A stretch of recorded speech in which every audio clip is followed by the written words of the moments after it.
참석하신 여러분을 주님의 이름으로 환영합니다. 어느덧 이번에 마지막 예배가 됐네요. 제가 정리한 걸 보니까 제가 이번에 39번 오늘 포함해서 설교를 했더라고요. 중간에 비대면 예배 방역 지침 때문에 그렇게 걸려가지고 예상보다 설교를 적게 해서 좀 아쉬움도 있습니다. 또 39번이라 한 번만 더 했으면 40번인데 그러한 좀 아쉬움도 있네요. 1년 동안 어떻게 지내셨는지 궁금하고 저에게는 의미 있는 시간이었고 내년 청년부는 조금 더 활발하게 활동할 수 있을 거라 기대하면서 하루하루 내년 그 세부 사항을 기획하고 있습니다. 여러분들도 시간이 될 때 내년 청년부를 위해서 생각을 해보시고 또 좋은 아이디어가 있다면 저에게 주시기 바랍니다. 오늘 우리에게 주시는 하나님의 말씀은 마가복음 6장 34절과 41절입니다. 제가 읽겠습니다. 오병이어 관련 말씀이죠. 먼저 34절입니다. 예수께서 나오사 큰 무리를 보시고 그 목자 없는 양 같음으로 인하여 불쌍히 여기사 이에 여러 가지로 가르치시더라. 그 다음에 41절입니다. 예수께서 떡 5개와 물고기 2마리를 가지사 하늘을 우러러 축사하시고 떡을 떼어 제자들에게 주어 사람들에게 나누어 주게 하시고 또 물고기 2마리도 모든 사람에게 나누시매. 네. 주님은 어디에? 여러분은 주님이 어디에 계시다고 생각하십니까? 우리는 예수님의 제자이기 때문에 예수님의 말씀을 듣는 것도 중요하고 예수님의 말씀을 실천하는 것도 중요한데 제가 생각할 때 그 전에 예수님의 존재하심을 확신해야 할 것 같습니다. 예수님이 과연 어디에 계실까요? 여러분, 주님의 존재를 느낄 때가 있지 않습니까? 물론 우리는 주님의 존재를 믿고 살지만 특별히 더 강하게 느낄 때가 있죠. 제가 3가지로 정리를 해봤습니다. 명동성당 같은 아름다운 교회를 볼 때, 그런 건축물을 볼 때 정말 주님은 살아계신가 보다라는 생각을 할 수도 있죠. 그리고 요즘은 저렇게 모여서 찬양하기가 어려운데 주님을 열렬히 찬양할 때도 정말 주님은 살아계신 것 같다. 마음이 뜨거워지면 그런 생각을 할 수도 있죠. 그리고 좀 전문적인 얘기지만 성찬식을 할 때도 주님이 살아계심을 우리는 고백하고 그 고백대로 또 성찬식을 진행을 하죠. 네. 생각해보니까 정말 주님은 살아계시고 또 우리와 함께 하시네요. 그런데 아주 가끔은 주님의 부재를 느낄 때가 있지 않습니까? 여러분은 언제 주님의 존재를 의심을 하나요? 의심이라는 표현을 우리는 싫어하는데 기독교인이라면 마땅히 의심을 해야 할 것 같아요. 너무 의심을 부정적으로 볼 필요는 없을 것 같습니다. 역시 3가지로 정리해봤습니다. 몇 주 전에 미국 몇 주를 토네이도가 미국 몇몇 주를 휩쓸고 지나가서 많은 사람들이 고통을 당했죠. 지금도 고통을 당하고 있고 극심한 재난재해를 볼 때 우리는 과연 주님이 살아계신가라는 생각을 하기도 합니다. 여담이지만 왜 저 나라는 집을 나무로 짓는지 모르겠어요. 나한테 그거가 있겠지만 그냥 바람 한번 불면은 다 넘어지고 심지어 나무가 쓰러져도 집이 다 박살나기도 하더라고요.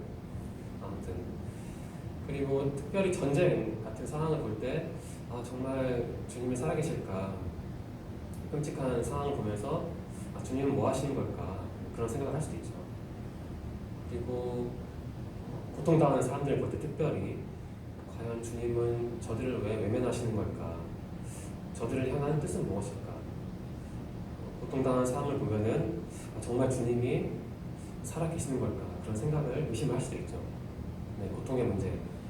다음에 후반기 교육의 교재가 이 고통의 문제라는 책입니다. C.S. 루이스가 쓴 책인데 C.S. 루이스 같이 독실한 사람들은 오히려 고통의 문제를 통해 하나님의 존재를, 예수님의 존재를 끌어내지만 그 반대의 경우도 있겠죠.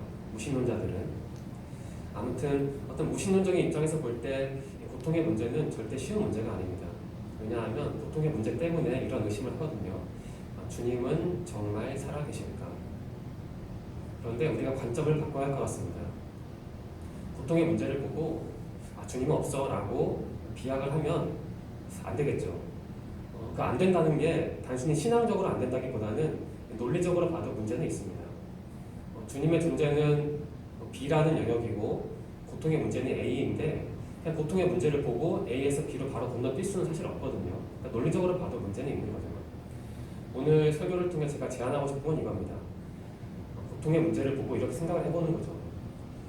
고통당하는 사람들과 함께 하신 주님, 그러니까 고통의 문제를 통해서 주님의 존재를 더 깊이 진하게 느낄 수 있다고 우리가 한번 가정해 보는 겁니다.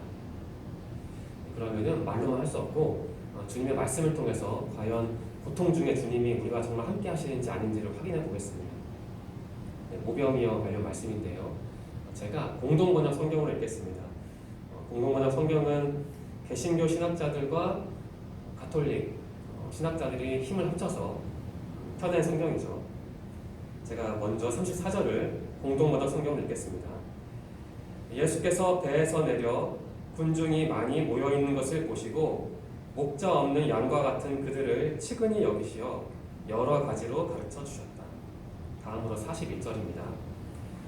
예수께서는 빵 5개와 물고기 2마리를 손에 드시고 하늘을 우러러 감사의 기도를 드리신 다음 빵을 떼어 제자들에게 주시며 군중들에게 나누어 주라고 하셨다. 그리고 물고기 2마리도 모든 사람에게 나누어 주셨다. 여담이지만 여러분들이 핸드폰 어플을 통해서 개역 개정만 읽지 말고 현대인의 성경하고 공동 번역은 좀 읽어보셨으면 좋겠습니다. 느낌이 다르고 성경을 좀 입체적으로 이해하는데 큰 도움이 되더라고요. 저도 설교 준비할 때 많으면 한 5개 정도를 비교해서 보는데 5개까지는 아니더라도 한 2-3개 정도는 중간에 또 영어 성경 포함하면 좋겠죠. 보시면은 좀 의미가 새롭게 다가올 겁니다. 네, 어떠한 의미가 있는지 교훈이 있는지 살펴볼까요? 네, 이 말씀 중에 목자 없는 양이라고 있거든요. 목자, 양, 우리에게 너무나 익숙한 표현이지만 이 목자 없는 양이라는 표현은 오늘 설교 말씀과 관련해서 굉장히 중요한 의미를 담고 있습니다. 이런 말이 있네요. 목자 없는 양은 길을 발견할 수 없다. 목자 없는 양은 목장과 먹을 것을 발견할 수 없다. 목자 없는 양은 위험에 무방비한 상태다. 그러면 목자 없는 양이 누굴까 생각을 해봐야 할 것 같습니다. 목자 없는 양, 예수님을 모르는 사람이라고 볼 수도 있죠. 그런데 더 크게 생각해봐야 할 것 같습니다. 우리는 어릴 때부터 교회를 다니고 성경을 참 많이 읽고 여러 가지 활동을 했지만 우리도 목자 없는 양처럼 살 수 있거든요. 예수님의 존재를 확신하지 못하며 예수님의 부재를 강하게 느낄 때 우리 자신이 목자 없는 양 같은 느낌을 받을 때가 있습니다. 좀 더 깊이 살펴볼까요? 제가 정말 좋아하는 저 신학자는 이런 말을 하네요. 목자 없는 양과 관련해서 목자 없는 양은 상태가 이렇대요. 질문은 있으나 대답이 없고 근심이 있으나 위로가 없으며 양심의 고뇌가 있으나 구출이 없고 눈물이 있으나 위로가 없고 죄가 있으나 죄사함이 없다. 참 이 상황이 답답하지 않습니까? 질문이 있으면 그에 대한 명확한 답을 다 구하지 못해도 10개 중에 한 5개는 구해야 하는데 그 목자 없는 양은 답을 구할 수 없대요. 걱정이 있고 근심이 있으면 위로를 받아야 하는데 목자 없는 양은 그 위로를 받을 수 없대요. 또 양심에 찔림이 있으면 거기서 구원을 받아야 하는데 또 구원 받을 수 없대요. 눈물이 나면 위로를 받아야 하는데 위로를 받을 수 없다고 합니다. 그리고 무엇보다 심각한 건데 그 죄가 있으면 용서를 받아야 하는데 목자 없는 양은 죄사함이 없대요. 또 이런 말을 하네요. 양 무리에 목자가 없다면 서기관들, 율법의 헌신자들, 설교자들과 그 나머지 사람들이 무슨 소용이 있겠는가? 만약 여러분이 예수님을 형식적으로 믿던가 아니면 예수님을 아예 믿지 않는다면 저 같은 사람은 사실 필요가 없는 거죠. 여러분이 예수님의 존재를 너무 심하게 부정하거나 너무 지속적으로 강하게 의심한다면 제가 아무리 설교를 하고 많은 정보를 드려도 사실 우리 사이에는 큰 간극이 있는 거죠. 이것만 보더라도 우리가 삶을 살아가면서 신앙생활을 하면서 예수님의 존재를 확신하는 게 얼마나 기본적이고 얼마나 중요한지를 알 수 있습니다. 또 이런 말도 있네요. 예수는 뒤쫓아 다니는 사람들에 대해서, 그러니까 목자 없는 양이죠. 사람들에 대해서 어떤 염증을 보이지 않는다. 오히려 그들에게 연민을 느끼셨다. 그들이 목자가 없는 양과 같았기 때문이다. 우리는 때로 소외된 사람들을 무시할 때도 있고 좀 심한 표현이지만 그리고 그들에게 지속적인 관심을 투여하지는 못합니다. 우리도 사람이기 때문에 일단 우리 자신을 챙겨야 하죠. 그게 우리의 한계이기도 한데 그런데 예수님은 그 소외된 사람들, 목자 없는 사람들을 귀찮아하지 않으셨대요. 그들과 함께 하셨대요. 그 오병이어 관련 이야기를 우리는 너무 많이 들어서 그 의미를 놓치기도 하지만 예수님이 먹을 것이 없는 사람들과 함께 하셨다. 예수님이 병든 사람들의 병을 고쳐주셨다. 예수님이 가난한 사람들의 가난을 해결해 주셨다. 이러한 이야기를 그저 한 귀로 듣고 흘리면 안 됩니다. 왜냐하면 그 어려운 사람들의 모습을 보면서 우리는 예수님의 존재를 확신할 수도 있기 때문입니다. 물론 다른 방식도 있지만 오늘 설교 말씀의 중심은 그겁니다. 주님이 어디에 있냐? 과연 주님이 어디에 계시냐? 어려운 사람들과 함께 하신다. 고통당한 자들과 함께 하신다. 그러니까 주님의 존재를 확신하고 싶으면, 많이 의심하는데 주님의 존재를 확신하고 싶으면 그 어려운 사람들의 눈빛을 바라보고 그들과 동행하면 됩니다. 또 이런 말을 하네요. 어디에나 굶주린 군중들의 필요, 즉 양식이 거의 없거나 전혀 없는 곳을 발견하게 된다. 맞는 말이죠. 예수는 우리에게 그들을 먹이라고 지시하신다. 저는 작년까지 집에 TV가 없었는데 이번에 재작년까지 없었는데 작년에 지금 살고 있는 곳에 이사를 하면서 그냥 큰 마음 먹고 인터넷 TV를 설치를 했습니다. 유익한 프로그램도 있어서 나름대로 만족을 하는데 가끔 불편할 때가 있습니다. 제 기억에 MBN인 것 같은데 MBN은 특이하게 방송 중에 중간에 광고를 할 때 예를 들면 아프리카에 있는 어려운 아이들의 모습도 보여주고 또 국내에 있는 또 어려운 분들의 사정도 영상을 송출을 해서 후원금을 모집을 하는데 공교롭게도 제가 저녁을 먹을 때 그 광고를 많이 접합니다. 어떻게 패턴이 이렇게 맞나 봐요. 살다 보니까. 그러면은 저녁을 먹다가 굉장히 불편해요. 이걸 어떻게 해야지. 나는 그냥 이렇게 먹는데 저 사람들은 내가 당연히 생각하는 음식이 저들에게는 거의 사치에 가깝구나. 왜 그런 차이가 있는 걸까?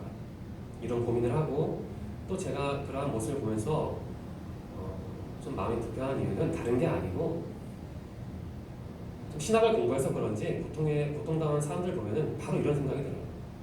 정말 하나님이 있는 걸까? 하나님이 있다면 저들의 문제가 해결되어야 하는 거 아닌가? 그런데 왜 인류의 역사를 볼 때 왜 지속적으로 고통당한 사람들이 있는 것일까? 혹시 하나님이 내가 알고 있는 하나님이 아닌 조금 낮은, 조금 능력이 부족한, 더 심하게 얘기하면 무능한 하나님 아닐까? 그러한 생각도 하게 됩니다. 하지만 그러한 생각이 너무 깊이 빠지면 안 되겠죠. 이 학자는 이런 말을 하네요. 예수는 우리에게 그들을 먹이라고 지시하신다.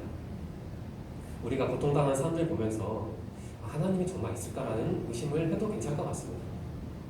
또 고통당한 사람들 보면서 하나님의 능력에 대한 의심을 해도 저는 괜찮다고 봅니다. 하지만 거기서 그치면 안 되고 이 학자의 제언처럼 우리가 고통당한 삶을 통해서 예수님의 존재를 확실히 느끼게 하는데 그 실천적인 방법 중에 하나가 바로 그들을 돕는 거죠. 물질적으로. 이런 말을 하네요. 예수는 제자들이 가지고 있는 것을 다른 사람들에게 나누어 줄 때 이적을 일으키신다. 교회는 영적으로 물질적으로 굶주린 사람을 방치해서는 안 된다. 우리가 삶을 어떻게 살아야 하는지를 정확하게 지적하는 말입니다. 예수님의 오병이어 기적을 모든 신학자가 다 있는 그대로 받아들인 건 아니고요. 믿는 사람들 못지않게 신학자들도 스펙트럼이 넓어서 좀 다양하게 해석을 합니다. 제가 알기로 어떤 신학자들은 이렇게 해석을 한다고 합니다. 오병이어 기적을. 예수님이 그 조그만 음식을 크게 부풀린 게 아니라 예수님의 말씀을 듣고 감동을 받은 사람들이 자신이 쌓아온 음식을 같이 나누는 거래요. 이렇게 해석하는 학자도 있긴 합니다. 여러분들은 그것을 동의하는지 안 하는지는 잘 모르겠어요. 근데 저는 그렇게 동의하진 않거든요. 중요한 건 예수님이 직접 기적을 일으킬 수도 있지만 굳이 오병이어 기적에 한정시켜 생각하지 않더라도 우리가 가진 것을 어려운 사람들과 나눌 때 그게 어쩌면 주님이 진짜 원하시는 기적은 아닐까라는 생각이 듭니다. 교회는 영적으로 물질적으로 굶주린 사람을 방치해서는 안 된다. 우리는 교회 다니는 사람인데 과연 여러분의 교회로는 무엇입니까? 여러분 교회가 뭔가요? 교회가 건물인가요? 교회가 시멘트 덩어리인가요? 교회는 사람들이 모인 곳인가요? 교회는 예배드리는 곳인가요? 아니 교회는 이런 의자가 많이 있는 곳인가요? 여러분 교회를 어떻게 이해하십니까? 여러 가지 방법이 있을 텐데 저 학자의 재현이 한 가지 건강한 교회론이 될 것 같아요. 교회는 어려운 사람을 방치하지 않고 돕는 공동체다. 이렇게 정리하면 좋을 것 같습니다. 어떠한 의미가 있을까 살펴봤는데 한번 여러분들과 나누고 싶습니다. 저는 몇 가지 생각을 해봤습니다. 이 500여 기적을 보면서요. 삶이 참 불공평한 것 같아요. 빌 게이츠가 그런 말을 했다고 하죠. 누가 삶이 공평하다고 말했냐. 삶은 근본적으로 불공평한 거죠. 목자 없는 양과 같은 사람들, 그러니까 없고 못 먹고 못 입은 사람들이 분명히 있는데 다른 한편으로 많은 혜택을 누리는 사람들이 있지 않습니까? 특히 코로나 상황 때문에 계층 간의 간격이 더 넓어진 것 같아서 저는 교육자로서 개인적으로 좀 마음이 아프기도 합니다. 그런데 단순히 코로나 상황뿐만 아니라 인류의 역사를 보더라도 계층 간의 차이가 있었던 것 같아요. 왜 그러한 차이가 있는지 참 궁금하긴 하지만 어쨌든 삶은 절대로 공평하지 않습니다. 왜 이러한 차이가 있는지 나름대로 고민해 보시면 좋을 것 같아요. 그러한 차이가 있죠. 그런데 우리가 그러한 차이에 민감해야 하지만 거기에 매몰돼서는 안 될 것 같습니다. 이런 생각이 또 들었습니다. 삶의 불공평함이 고통당하는 사람들이 있다는 사실이 주님의 부재를 의미하는 것은 아니지 않습니까? 삶에 아무리 불공평한 요소가 있다고 해서 고통당하는 사람이 많다고 해서 그리고 전쟁이 있다고 해서 그리고 난민이 있다고 해서 그 몇 가지 요소를 보고 느닷없이 곧바로 주님은 없네 라고 말할 수는 없죠. 왜냐하면 그렇게 어려운 상황 속에서도 주님의 일을 하는 사람들이 있고 또 자신에게 여러 가지 문제가 있어도 그것을 잘 이용해서 주님을 찬양하는 사람들이 있으니까. 네. 삶의 불공평함을 보고 주님이 없다라고 비약하지 않기를 바랍니다. 공평이 한국 사회에 화두가 되었는데 여러분들은 기독교인이니까 말씀의 관점에서 그리고 예수님의 사역의 관점에 기초해서 내가 불공평함을 어떻게 잘 이용해서 주님의 존재를 느낄 수 있을까 한번 생산적으로 고민해봐도 좋을 것 같아요. 또 이러한 생각이 저는 들었습니다. 예수님은 모든 사람을 사랑하시지만 특히 고통당한 이들과 더 함께 하신다. 예수님의 모습을 생생하게 느낄 수 있는 자료는 마태복음, 마가복음, 누가복음, 요한복음인데요. 잘 읽어보시면 예수님이 한 일은 참 간단합니다. 어려운 사람 돕고 쉬었다가 또 어려운 사람 돕고 계속 도우신 거죠. 그 모습을 보더라도 예수님이 정말 고통당한 사람들을 특별히 사랑하시고 그들에게 더 좋은 것을 주시기 위해 많은 노력을 하셨다 이렇게 정리할 수 있습니다. 앞에서 어떤 학자가 정리했듯이 예수님의 모습을 보면 우리 기독교인의 삶을 어떻게 살아갈지가 분명히 보이는 것 같아요. 내가 가진 것을 그게 좀 작은 것이라 하더라도 내가 가진 것을 어려운 사람과 함께 공유한다면 바로 거기에 주님의 존재하심이 있는 것이고 바로 거기에 기적이 있는 것이고 어쩌면 바로 거기에 우리가 그토록 원하는 축복의 통로가 자리 잡고 있는 건 아닌지 저는 그런 생각을 해봤습니다. 네, 예수님은 물론 모든 사람을 하기에는 조금 부담스럽네요. 왜냐하면 가령 사이코패스 같은 사람들도 사랑하시나 그런 신학적인 질문이 있는데 저는 아직 답변을 내지 못했거든요. 모든 사람이라고 하긴 좀 어렵겠네요. 하지만 확실한 것은 예수님이 많은 사람을 사랑하시죠. 그런데 특별히 약한 사람들, 없는 사람들, 그리고 억울한 일을 당한 사람들을 더 사랑하신다는 게 그게 건강한 신학자들의 주장이고 저 또한 그 생각이 동의하고 그게 바로 제 신앙의 한 중심축이기도 합니다. 또 저는 이러한 생각을 같이 나누고 싶습니다. 예수님이 어떠한 분인지를 알아야 그분의 존재를 확신할 수 있다. 이렇게 생각해보면 좋을 것 같아요. 주님이 어디에 있는가? 주님이 과연 역사하시나? 이러한 회의적인 질문이 든다면 그것을 해소하기 위해서 혹은 해결하기 위해서 예수님이 과연 어떠한 분인지를 생각해 보면 될 것 같아요. 저는 찬송가 96장을 좋아합니다. 저는 뭐 음악에 재능은 없지만 저 찬양은 조금 유치한 것 같아요. 음은 제 생각에는. 그런데 가사는 참 놀랍습니다. 저 찬양을 수도 없이 어릴 때부터 불렀는데 신학을 공부한 다음부터 저 가사가 참 놀라운 그 신학적인 교훈을 담고 있는 가사라는 것을 깨달을 수 있었습니다. 1절에서 4절까지 있는데 혹시 여유가 되신다면 이번 주에 저 찬양을 묵상해 보시면서 내가 1절에서 4절 중에 어떤 가사를 가장 좋아하나 한번 생각해 보십시오. 예전에 이번에 청년들과 같이 공부를 하다가 비슷한 요청을 드린 적이 있는데 저는 특별히 1절을 좋아합니다. 왜냐하면 1절 가사의 내용이 예수님이 어떠한 분인지를 가장 잘 반영하는 것 같다고 생각하기 때문입니다. 제가 그 가사를 읽겠습니다. 예수님은 누구신가? 우는 자의 위로와 없는 자의 풍성이며 천한 자의 높음과 잡힌 자의 노임되고 우리 기쁨 되시네. 예수라는 이름은 하나님이 구원하신다라는 뜻을 의미하는 이름입니다. 저 가사의 내용은 그 이름의 의미를, 효과를 고스란히 반영하는 정말 좋은 가사입니다. 예수님이 누구시냐? 그러니까 우는 자를 위로하시는 분이다. 예수님이 누구시냐? 없는 자에게 먹을 것을 주시는 분이다. 예수님이 누구시냐? 낮은 사람을 높이시는 분이다. 예수님이 과연 누구시냐? 잡힌 사람을 구원하시는 분이다. 어려운 사람들을 볼 때 단순히 주님은 무능한 거 아니야? 왜 저런 사람들 돕지 않지? 과연 주님이 살아계실까? 라는 질문만 하지 마시고 저 찬양 가사를 통해 예수님은 바로 저들과 함께 하신다, 이렇게 생각을 해봐도 좋을 것 같습니다. 조금 듣기 불편한 얘기일 수도 있는데 제가 그 소설의 제목을 잠깐 까먹었는데 죄송합니다. 그 유대 홀로코스트, 그러니까 2차 세계대전 중에 나치 포로 수용소에 갇힌 경험이 있던 어떤 유대인 작가의 소설에 등장한 내용입니다.